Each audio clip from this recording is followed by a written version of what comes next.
Item ಯಾವುದೇ ಇರಲಿ try ಮಾಡಿ ಆಚಿ ಚಿಕನ್ ಮಸಾಲಾ.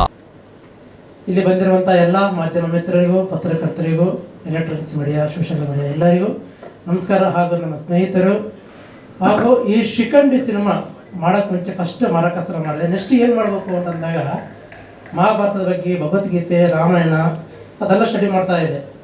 ಎದಕ್ಕೆ ಶಿಖಂಡಿ ಸಿನಿಮಾ ಈ ಟೈಟಲ್ ಇಟ್ಕೊಂಡು ಎದಕ್ಕೆ ಮಾಡಬಾರ್ದು ಅಂದಾಗ ಪಾಸಿಟಿವ್ ನೆಗೆಟಿವ್ ಎರಡೂ ಥರದ ಆಲೋಚನೆ ಮಾಡ್ತಾರೆ ಜನರು ಇದನ್ನು, ಶಿಖಂಡಿನ. ಅದಕ್ಕೆ ಈ ಶಿಖಂಡಿನ ಬೇರೆ ರೀತಿಯಲ್ಲಿ ತೋರಿಸ್ಬೇಕು. ಹಾಗಂತೇಳಿ ಮಹಾಭಾರತದಲ್ಲಿ ಒಂದು ಪಾತ್ರ ಶಿಖಂಡಿ, ಆ ಶಿಖಂಡಿ ಒಂದು ಟೈಟಲ್ ತಗೊಂಡು ದೈವಿಕವಾಗಿ ಹೇಳ್ಬೇಕಂತೇಳಿ ಬಂದಿರೋದು. ಈ ಶಿಖಂಡಿ ಒಂದು ಫಸ್ಟು ಶಿಖಂಡಿಯಾಗಿ ಮತ್ತು ಶಿವನ ಅರ್ಧಾಂಗಿಯಾಗಿ ಮತ್ತು ಎಲ್ಲವನ್ನ ರೂಪದಲ್ಲಿ ಜೋಗತಿಯಲ್ಲಿ ಲೋಕ ಕಲ್ಯಾಣಗೋಸ್ಕರ ಈ ಶಿಖಂಡಿಯ ರೂಪವನ್ನು ಹೇಳಕೊಟ್ಟಿರೋದು. ಆಮೇಲೆ ಈ ನಮ್ಮ ಪ್ರೊಡ್ಯೂಸರ್ಗೆ ಕತೆ ಹೇಳ್ಬೇಕಾದ್ರೆ ಪ್ರೊಡ್ಯೂಸರು ಈ ಶಿಖಂಡಿ ಟೈಟಲಲ್ಲಿ ಒಂದು ಕತೆ ಆಯ್ಕೆ ಮಾಡಿಲ್ಲ, 4 ಕತೆಗಳು ಹೇಳಿದಾರೆ ಅವರಿಗೆ. 4 ಕತೆ ಶಿಖಂಡಿ ಟೈಟಲ್ 4 ಕತೆಗಳಲ್ಲಿ ಈ ಕತೆ ಆಯ್ಕೆ ಮಾಡಿರೋದು ಅವರು. ಅಂದರೆ ಈ ಕತೆನ ಚೂಸ್ ಮಾಡೋಕ್ಕೆ 6 ತಿಂಗಳು ಟೈಮ್ ತೊಗೊಂಡ್ರು ಅವರು. ಅಂದರೆ ಅಷ್ಟು ಸ್ಟಡಿ ಮಾಡಿ ಪ್ರತಿಯೊಂದು ಡೀಟೇಲ್ ಆಗಿ ಮಾಡಿ, ಆಮೇಲೆ ಇದಕ್ಕೆಲ್ಲ ತುಂಬ ಹೋಮ್ವರ್ಕ್ ಮಾಡಿ, ನಾನು ತುಂಬ ರಿಸರ್ಚ್ ಮಾಡಿ ಶಿಖಂಡಿ ಈಗಿನ ಜನ್ರೇಷನ್ಗೆ ಶಿಖಂಡಿ ಅಂದರೆ ಬಿಡು ಎಲ್ಲರೂ ನೆಗೆಟಿವ್ ಅದೈತೆ ಅಂದರೆ ಎಲ್ಲ ಕೆಟ್ಟದಾಗಿ ಯೂಸ್ ಮಾಡ್ತಾರಂತ ಆ ಥರ ಎಲ್ಲ. ಇದು ಶಿಖಂಡಿ ಅಂದರೆ ಒಂದು ದೈವ ಸ್ವರೂಪಿ, ಒಂದು ಶಕ್ತಿ ಅಂತ ಹೇಳಕ್ಕೆ ನಾನು ಇಷ್ಟಪಡ್ತಾ ಇದ್ದೀನಿ.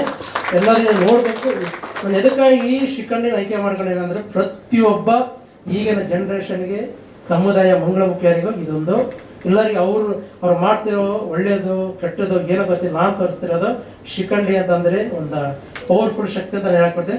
ಮಹಾಭಾರತದಲ್ಲಿ ಪುನರಪಿ ಜನನಂ ಪುನರಪಿ ಮರಣಂ ಅಂದರೆ ಶಿಖಂಡಿ ತನ್ನ ರಿವೆಂಜಿಗೋಸ್ಕರ ಮತ್ತೆ ಒಂದು ಜನ್ಮ ತಾಳಿ ತನ್ನ ರಿವೆಂಜ್ ತೀರಿಸ್ಕೊಂಡು, ಹಂಗೆ ಇಲ್ಲಿ ಮಂಗಳಮುಖಿಯರು ತಾವು ಮಾಡಿರೋ ಒಳ್ಳೆ ಕೆಲಸ ಕಾರ್ಯಗಳು ತಾವೇ ರಿವೆಂಜ್ ಯಾರು ತಗೋತಾರೆ ಅನ್ನೋದು ತುಂಬ ಟ್ವಿಸ್ಟಾಗಿ ಹೇಳಕ್ ಹೋಗ್ತಾ ಇದ್ದೀನಿ. ಆಮೇಲೆ ಈ ಒಂದು ಕಾರ್ಯಕ್ರಮಕ್ಕೆ ಆಗಮಿಸಿದಂಥ ಸಂಜಯ್ ಗೌಡ ಸರ್ಗೆ ಮತ್ತು ಜಡೇ ಸರ್ಗೆ ಮತ್ತು ನವೀನ್ ರೆಡ್ಡಿ ಎಲ್ಲ ಬಂದು ಸಪೋರ್ಟ್ ಮಾಡಿ ತುಂಬ ಖುಷಿ ಆಗ್ತಿದೆ.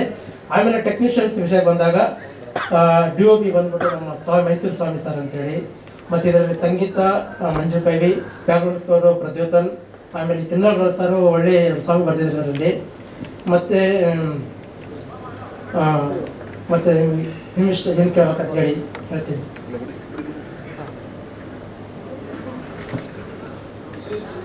ಶೂಟಿಂಗು ಬೆಂಗಳೂರು, ಬಳ್ಳಾರಿ, ಮೈಸೂರು, ಮಾಗಡಿಯಲ್ಲಿ ಟೋಟಲ್ ಇಲ್ಲೇ ಸುತ್ತಮುತ್ತೆಲ್ಲ ಮಾಡಿರೋದು.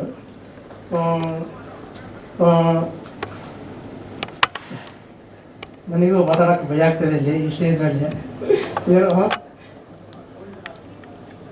ಸರ್ 7 ಜನ ಬಂದ್ಬಿಟ್ಟು ದೈವ ಅಂದರೆ ಜೋಗತಿಗಳು ಕ್ಯಾರೆಕ್ಟರ್.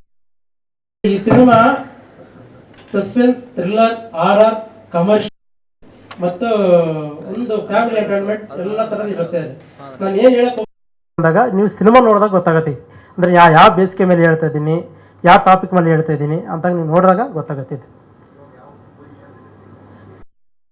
ಆಯಿತು, ಶೂಟಿಂಗ್ ಎಲ್ಲ ಕಂಪ್ಲೀಟ್ ಆಗಿದೆ. ಇವಾಗ ನೆಕ್ಸ್ಟು ಸಮ್ಮರ್ ರಿಲೀಸ್ ಮಾಡೋಕ್ಕೆ ಪ್ಲ್ಯಾನ್ ಮಾಡ್ತಾ ಇದ್ದೀನಿ. ಮೇಯಲ್ಲಿ ಡೇಟ್ ಅನೌನ್ಸ್ಮೆಂಟ್ ಮಾಡ್ತೀನಿ ಯಾವ ಟೈಮಲ್ಲಿ ಅಂತೇಳಿ.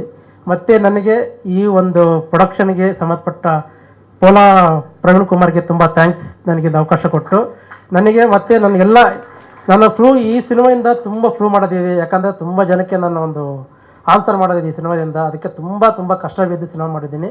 ನಿಮ್ಮೆಲ್ಲರ ಸಪೋರ್ಟು, ಮಾಧ್ಯಮದ ಸಪೋರ್ಟು, ಸೋಷಲ್ ಮೀಡಿಯಾ ಜೊತೆಯಲ್ಲಿದ್ದು ಮುನ್ನಡೆಸಿ ಕನ್ನಡ ನಾಡಿನ ಜನತೆಗೆ ಈ ವಿಷಯನ ತಲುಪಿಸ್ಬೇಕಂತೇಳಿ ಸದಾ ನಿಮ್ಮೆಲ್ಲರಲ್ಲಿ ನಾನು ಪ್ರಾರ್ಥಿಸ್ತೇನೆ. Thank you so much sir.